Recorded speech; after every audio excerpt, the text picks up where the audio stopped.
Oh, you've got to be kidding me. They just went on a date and there's 200 pages left. I have to read 200 pages of them being together. It's called Twisted Hate. I'm here for the enemies part, not the lovers part. Oh, so you think you're brave, huh? Well, I dare you to tell BookTok what your least favorite popular book is. I'll go first. No, I won't. Yeah, I won't.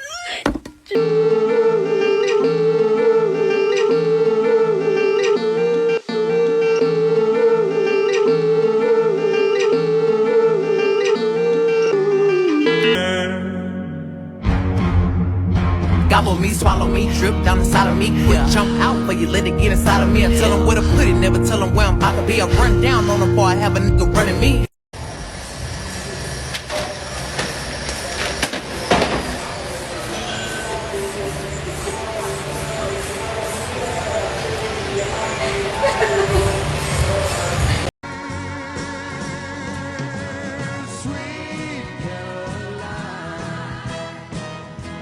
Add a little bit of spice.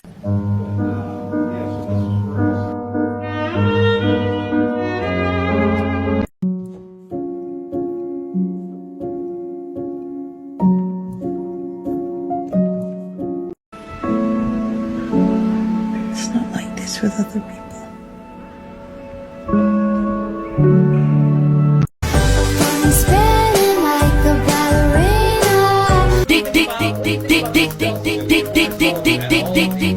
My life is the crown, and yours is politics, and I will not trade one prison for another. I'm sorry that I looked at Mrs. Riley and lightly grazed her left tit, alright? These are all the books that I read in one sitting. The criteria for reading a book in one sitting, it has to have a really fast plot, and it has to have really good and easy writing. So if that's what you're looking for, then this video is for you. Okay, let's get into it.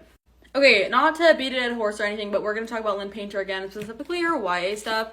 These two I read in one sitting, and by one sitting, I mean like start to finish. Throughout the middle of the night, I sat my ass down and I read these books, and I didn't do anything else or look at anyone else. And when I closed the book, I was like, oh, it's morning now. Like, that's what these books do to me, okay? They're so cute and perfect, and the plot is so fast. They're YA, obviously, so they're really quick to read.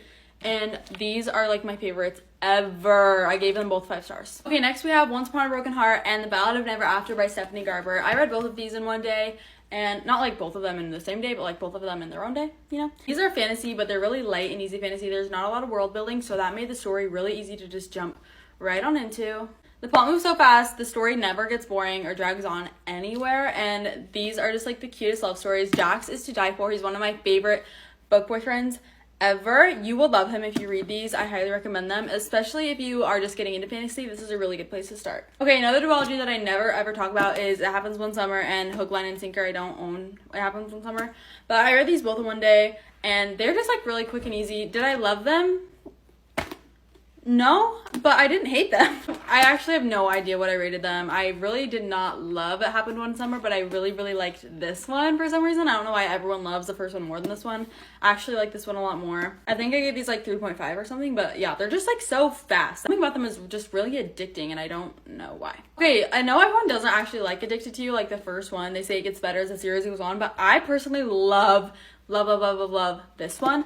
And it just holds a really special place in my heart. I remember vividly sitting down and reading this, and like in one sitting, opening it and closing it like 5 hours later. I recommend, if you're reading this, to really appreciate this book if you're starting this series, because meeting these characters for the first time is something I will never forget. Oh my gosh. Okay, so I read A Court of Thorns and Roses in one day also, and it kind of like confuses me when people say this is really slow, because I did not have that experience at all. I flew through ACOTAR and A Court of Mist and Fury in one day. Like, seriously blew through them faster than I've ever read anything before in my entire life. And there's like a little bit of world building, so it's kind of like impressive to me that I was able to do that. I love these books. They're so quick and easy, and again, I know that everyone talks about ACOTAR, but I really think you should read them if you're getting into fantasy.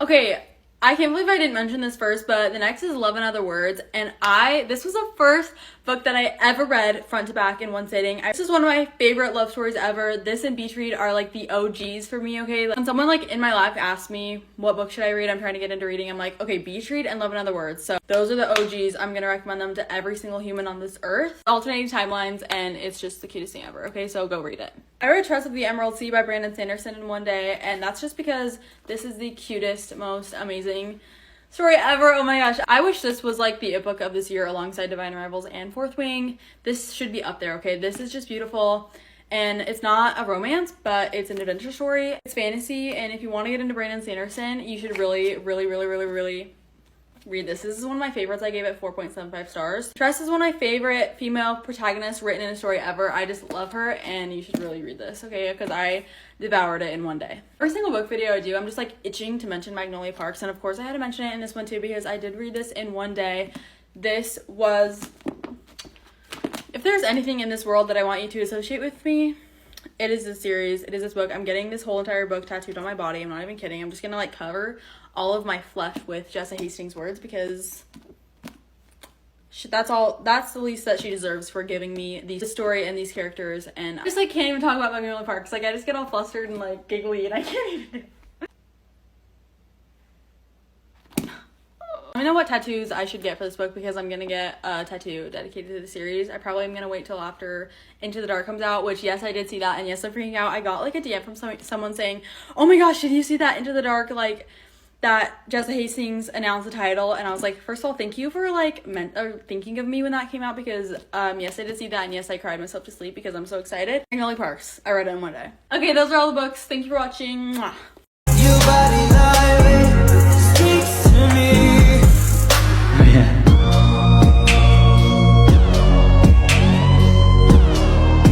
Davon gibt es auf jeden Fall ein paar. Dann machen wir weiter mit Zeig mir ein Buch, das du in einem Zug durchgelesen hast. Und davon, wie ihr gerade gesehen habt, gab es echt ein paar. Und ich würde sagen, wir fangen auch direkt an. Ich erzähle nicht groß. Also, viele habt ihr bestimmt schon mal gehört von mir. Also, dass ich das in einem Zug durchgelesen habe. Und wahrscheinlich die anderen nicht. Ich bin mir nicht sicher. Wir werden sehen. Dann mit Shadow Me. Ich habe dieses Buch letztes Jahr im August angefangen gehabt und es in einem Tag komplett durchgehauen. Wirklich in einem Zug, ohne Pause, komplett durchgehauen. Ich habe es geliebt, Leute. Was soll ich sagen? Es ist meine absolute Lieblingsbuchreihe auf dieser ganzen Welt. Ich glaube, ich weiß echt nicht, ob es jemals eine Buchreihe, Serie geben wird, die Shadow Me vom Thron stoßen wird. Muss ich ehrlich sagen. Ich habe es auf Englisch gelesen. Also das Buch gibt es mittlerweile auch auf Deutsch in diesem Cover. Mit diesem anderen Cover, mit dem Mädel vorne drauf, gibt es schon länger. Aber es ist auf jeden Fall Dystopie. Es ist auf jeden Fall Dystopie, also Genre ist Dystopie. Und Romantasy. Es ist mein ganzes Herz. Mein ganzes Herz. Wir machen weiter mit einem Colleen Hoover Buch und zwar Hopeless. Leute, überragend. Wirklich überragend und so underrated. Das Buch ist unglaublich underrated. Voll viele kennen das nicht und das finde ich so unglaublich schade, weil es ist schon sehr twisty und ich würde euch schon echt raten, Trigger und Kontinue nichts anzugucken, weil es beinhaltet schon ein paar echt, naja, sensible Themen halt einfach.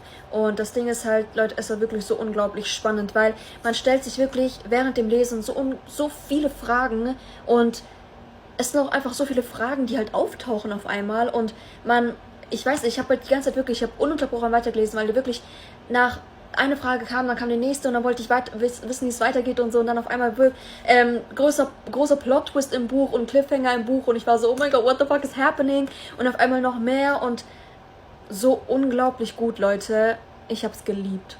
Mit einem weiteren Colleen Hoover Buch und zwar Ugly Love. Das habt ihr bestimmt schon 100 Mal bei mir gesehen und gehört, Leute. Ich habe Ugly Love so geliebt. Ich habe es, glaube ich, mittlerweile 5 Mal oder so 6 Mal gelesen und jedes Mal in einem Zug komplett durch, ohne Pause, weil es ist halt einfach wirklich ein riesengroßer Comfort-Read von mir. Ich weiß es nicht, es war eines der ersten, wirklich, ich glaube, es war sogar das zweite Buch. Ich habe Ends das gelesen und danach das hier und die beiden Bücher, wirklich, das war das zweite Buch, mit dem ich genau vor einem Jahr auf BookTok gestoßen bin und es ist wirklich unglaublich und es ist immer noch einer meiner absoluten Favorites und I just loved it really. It's just so good. Ich weiß nicht, it's just so good. Weiter mit einem Rena Kent Buch und zwar, das ihr bestimmt auch schon alle von mir gesehen und gehört habt und zwar Vow of Deception. Es ist Dark Romance und Englisch, Freunde. Also bitte Trigger und Content Warnings angucken. Ich habe das Buch nicht eine Sekunde aus der Hand legen können. Nicht eine einzige Sekunde, weil es hat einfach mit meinem kompletten Kopf gespielt. Ohne Witz, man kann es nicht erklären, aber dieses Buch ist halt einfach, es ist Dark Romance und sehr kontrovers, sehr grotesk und wirklich echt hard. Aber die ganzen Geheimnisse und die Spannung, die aufgebaut wird und diese Spannung, checkt ihr so, die Spannung wird aufgebaut und es bleibt die ganze Zeit oben und es geht immer noch weiter nach oben. Diese Spannung nimmt nicht ab und das ist einfach überragend. Das war so krass. Und diese ganzen Geheimnisse und diese dunklen Geheimnisse, die aufkommen, Freunde, es ist auch überragend, wirklich überragend gewesen. Und die ganze Reihe, by the way, ist eine Trilogie, überragend einfach. Ich liebe es. Rina Kent ist wirklich ein Mensch oder eine Autorin mit unglaublichen Büchern, wirklich. Mit unglaublichen Plot-Twists. Es ist halt... Loved it.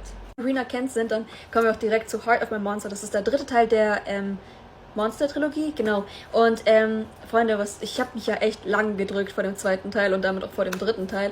Aber nachdem ich den zweiten Teil gelesen habe, innerhalb auch eines Tages, aber ich habe halt wirklich sehr viele Pausen an dem Tag gemacht. Deswegen, whatever. Aber das Buch habe ich in einem Sonntag in einem Zug komplett durchgelesen, weil das Buch war wirklich überragend gut. Also wirklich, nach dem Cliffhanger im zweiten Buch war ich so, oh, I just know, this one is going to be ein Zug und durch. Und das war's auch. Und es war, by the way, auch Dark Romance, falls ich das nicht gesagt habe, und Englisch Dark Romance, mit auch unglaublichen Geheimnissen, Leute, und Twists und wirklich dieses Hoping, dass die beiden zusammenkommen und dass diese, es war kein Missverständnis, aber es war, I don't know, es war auf jeden Fall kein Missverständnis, aber es war halt wirklich so, da! Wirklich, ohne Witz.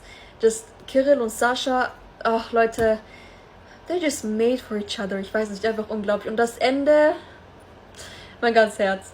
Weiter mit 2 weiteren Dark Romance Büchern auf Englisch, Freunde. Und zwar sind es Teil 5 und 6 der Perfectly Imperfect Series von Neva Altai. Und Freunde, diese beiden Bücher waren auch einfach überragend. Ich habe ich glaube, 5 habe ich am Samstag und 6 am Sonntag, ja klar, macht Sinn, nacheinander gelesen. Und auch wirklich ebenfalls in einem Zug komplett durch, weil ich weiß nicht, ich konnte die einfach echt nicht runterlegen. Diese ganze Reihe ist allgemein so krass gut. Es gibt ein Buch, das habe ich nicht so sehr gemacht aus der Reihe, aber wirklich keine Worte. 5 ist halt so Forced Marriage, Arranged Marriage Trope und Rivalen, also wirklich die Familien sind halt, ne, Rivalen auf jeden Fall. Deswegen ist es da auf jeden Fall auch irgendwie so auch forbidden, weil, I don't know, es hat diese Spannung zu stehen und die waren Age Gap und so und wie die sich gefunden haben und der Typ war direkt obsessed und so, oh, it's just perfect, okay? Fractured Souls, also der 6. Teil. Boah, he saves her. He saves her. He's her savior, literally. Und it's just so good. Vor allem, weil er ist auch so broken in a way und so. Ich kann es nicht erklären, aber it was just so good. Es ist halt wirklich einfach unglaublich. Okay, sie ist so innocent und so, I just love her so much. Er ist so caring und protective, obwohl er sie absolut nicht kennt. Er kennt sie absolut nicht. Null. Okay, null. Leute, by the way, die ganze Rezensionen zu den beiden Büchern sind erst vor kurzem online gegangen. Deswegen, wenn ihr die findet, Leute, give it a go. Vor allem, weil, Leute, er just so perfect. Und er ist Russe und er nennt sie Mischka. Wo ist mein Pascha?